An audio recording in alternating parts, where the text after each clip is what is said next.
Hello everyone, we are Group 9 from Batch 3 Division J. Here is the content of our video. So let us start with understanding what is serial and parallel processing.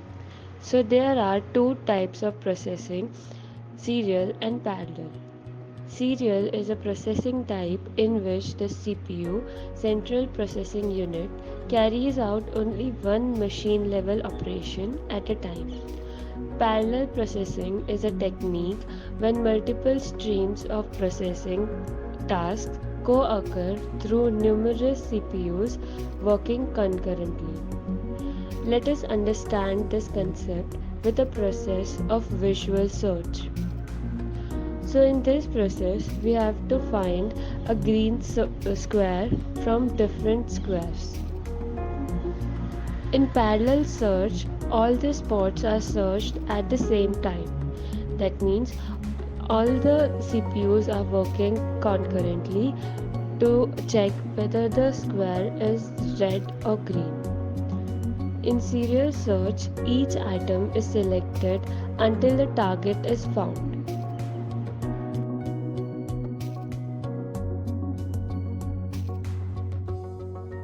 Here is the pictorial representation of serial processing.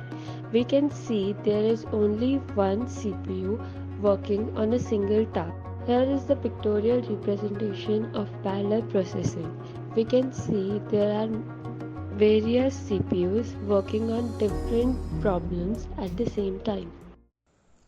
Flynn's classification of computer architectures. In 1966, Michael Flynn proposed a classification for computer architectures based on the number of instruction streams and data streams. Flynn uses computer stream concept for describing a machine's structure. A stream simply means a sequence of items, that is data or instructions. The classification of computer architectures based on the number of instruction streams and data streams is called as Flynn's taxonomy. There are mainly four types of classification. First is SISD, single instruction, single data, also known as the classical von Neumann architecture. Second, SIMD, single instruction, multiple data. Third, MISD, multiple instructions, single data.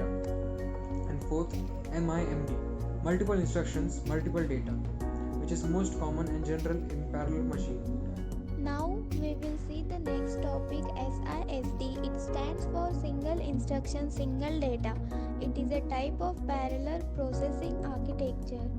Whereas a single processor executes a single instruction on a single piece of data at any given time. The SISD architecture is based on the von Neumann model of computing, which uses a single bus to transfer data and instructions between the CPU, memory, and other devices. Now we will see the working of SISD. First step is fetching. The CPU fetches the instruction from memory and stores it in the instruction register. Second step is decoding. The CPU decodes the instruction to determine which operation to be performed. Third step is fetching data. The CPU fetches the required data from memory. Fourth step is execution. The CPU performs the arithmetic or logical operation on the data. Last step is storing. The CPU stores the result back in memory. The CPU repeats these steps sequentially until the program terminates. SISD commonly used in older computers and microcontrollers. What are the advantages of SISD? It requires low power, its architecture is simple, it is cost effective and easy to manufacture. SIMD stands for Single Instruction Multiple Data. It is a type of parallel computing architecture.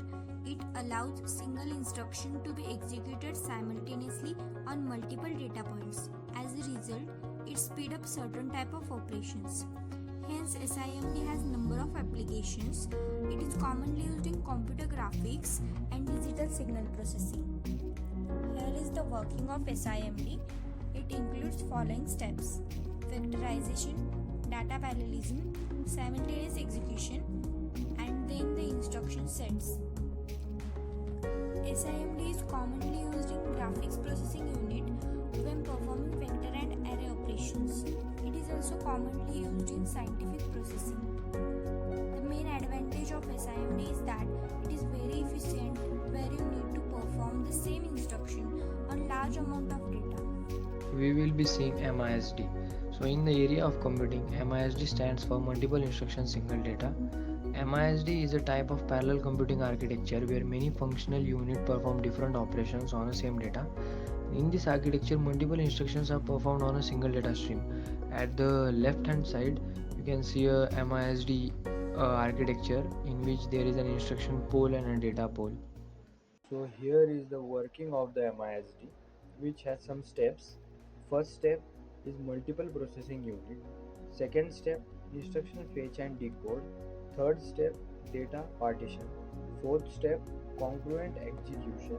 Fifth step, communication and synchronization. Sixth step, task coordination. Seventh step is completion and result aggregation. So here are some common uses of MISD. First, basically it is not used commercially. Another one, it is used in some specific systems, that is space flight control. And here are some advantages. It is excellent for the situation where the fault tolerance is critical. MIMD, multiple instruction multiple data. In this parallel computing model, multiple processors which have their own control plane unit by may not necessarily have their own memory node. Each processor executes a separate set of instruction and data stream which make MIMD machine capable of handling any type of application. There are two categories in MIMD based on the type of use: shared memory and distributed memory. So working of MIMD: multiple processing unit, instruction fetch, instruction decoding, operand fetch, execution, result, storage, synchronization and communication, concurrent execution, looping back. Common uses: most modern desktop, laptop, mobile processor are MIMDs. Advantage: great for situation where you need to perform a variety of processor and data intensive tasks such as video editing and game recording.